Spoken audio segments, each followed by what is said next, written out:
right, I'll be on my way. If you've ever put a cell phone to your ear, you should listen to what neurosurgeon Dr. Keith Black has to say. There's no way to say that cell phone use is safe. I think that the public has a right to know that there could be a potential risk. The public generally assumes that if one is selling something on the market, that we have had assurances that that device is safe. To be clear, Dr. Black's message is at odds with headlines from the largest international study on cell phones and cancer. Their conclusion, little or no evidence cell phones are associated with brain tumors. But if you look just one layer deeper into the appendix of that same study, and you'll see something unsettling. Turns out participants in the study who used a cell phone for 10 years or more had doubled the rate of brain glioma, a type of tumor. And keep in mind, cell phone use in the United States has only been popular for around 15 years. Back in 1996, there were 34 million cell phone users. Today, nearly 300 million in use, according to industry figures. Environmental factors take decades to see their effect, not a few years. So if it may take decades to get a clearer answer, what can we say about cell phone safety now? Scientists here in San Jose, California, are trying to answer that very question. So one of the things we have to do first is literally put the brain inside the head. Exactly. So it's very late now. The FCC requires all cell phones emit below 1.6 watts per kilogram of radiation. Well, let's put some brain to it. In order to test for that, scientists here try and mimic the human brain with salt, sugar, and water. Let me show you precisely how they do this test. This is a model.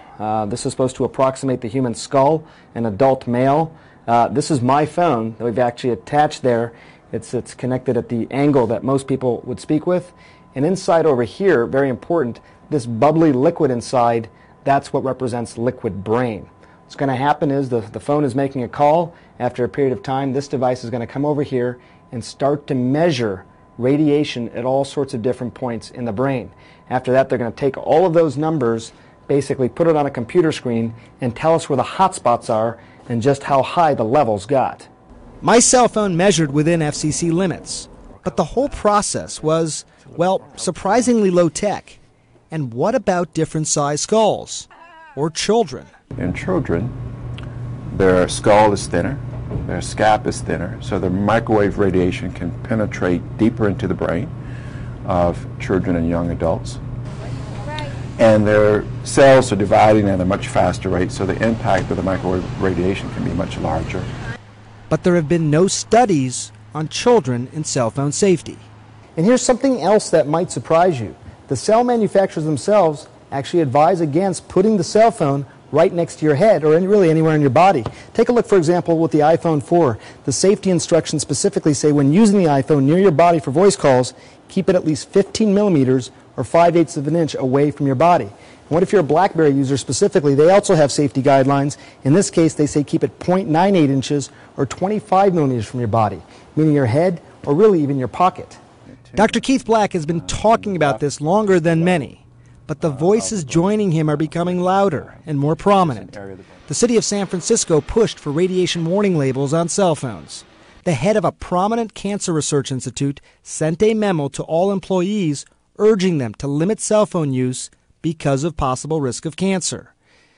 And the European Environmental Agency has pushed for more studies, saying cell phones could be as big a public health risk as smoking, asbestos, and leaded gasoline. The Federal Communications Commission, the FCC, they set the guidelines for how much radiation a cell phone can emit, and they say cell phones are safe. But how can they be so sure? Keeping them honest, we decided to come here to try and find out for ourselves, but they declined an on-camera interview. The type of radiation coming out of your cell phone is called non-ionizing.